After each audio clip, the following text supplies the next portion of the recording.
And the awesome tutor. Today we're going to be looking at using enzymes. This is from biology, the B2 topic.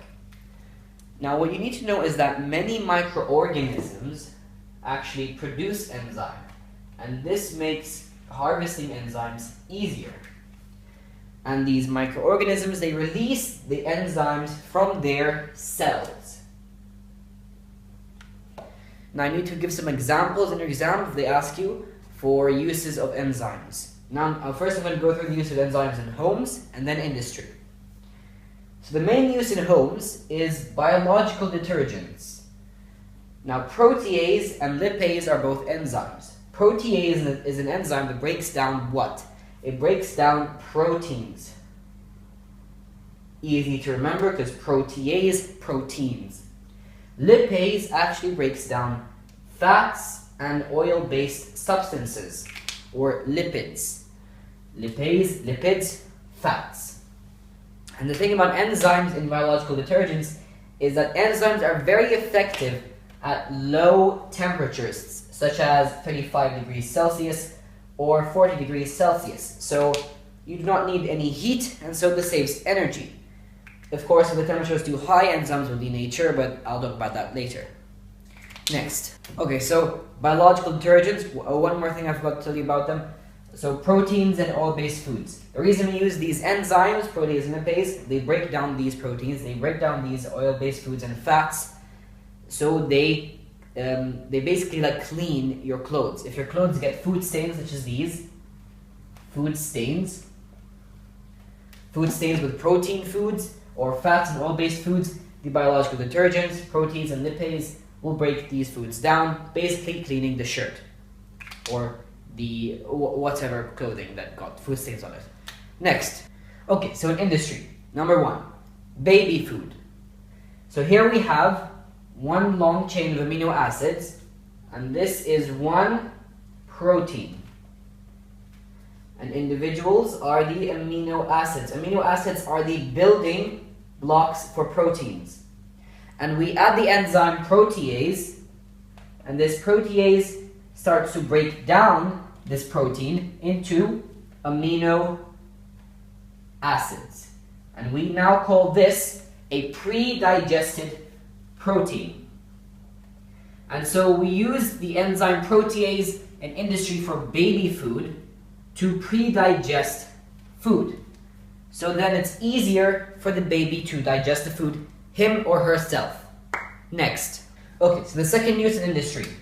Here we have one long molecule of starch. Now starch is made up of glucose.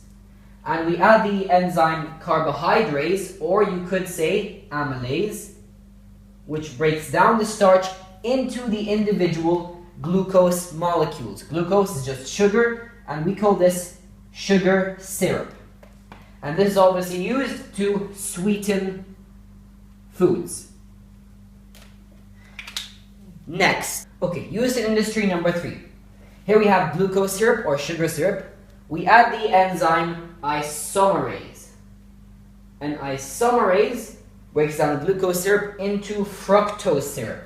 Fructose syrup is much sweeter than glucose syrup, and so it is used in slimming foods. Why is it used in slimming foods? Because for the same level of sweetness, you can use a smaller amount. And what does this do? This means less calories. And that's why it's used in slimming foods. So let me just go through that again. Used in slimming foods because it is sweeter than glucose syrup. So to get the same sweetness in a food, you can use less of this. Okay, glucose syrup is not as sweet, and fructose syrup is much sweeter. So to get the same sweetness, we can use a large amount of glucose syrup. We can use less fructose syrup because it's sweeter. So to get it at the same sweetness, we can use less. Therefore, less calories. They might ask you about this in the exam. Next. Okay, last part. The advantages and disadvantages of using enzymes in industry. The first advantage, reactions can occur at low temperatures. Remember, enzymes work best at 35 degrees Celsius to 40 degrees Celsius. Low temperature and low pressure. Therefore, we can save energy. We can conserve more energy, and so therefore, it's cheaper to use enzymes. Although it's cheaper to use enzymes, it's expensive to produce them. Okay, enzymes are specific. You can't just use any enzyme. You have to produce a specific enzyme for a specific function. And the process of getting that enzyme is actually long, not always long, but it is expensive. Enzymes can be reused. That's just a fact, you have to know that. Enzymes can be reused. They are biological catalysts, so they can be reused in a reaction. And they're better for the environment, but that's a weak point, so I'm not going to talk about it. If they ask you a question about this in the exam, use these 2 points. Another disadvantage is that enzymes denature at high temperatures. And denature means they basically stop functioning at high temperatures. Remember, they are very specific. They work best at 35 degrees Celsius to 40 degrees Celsius.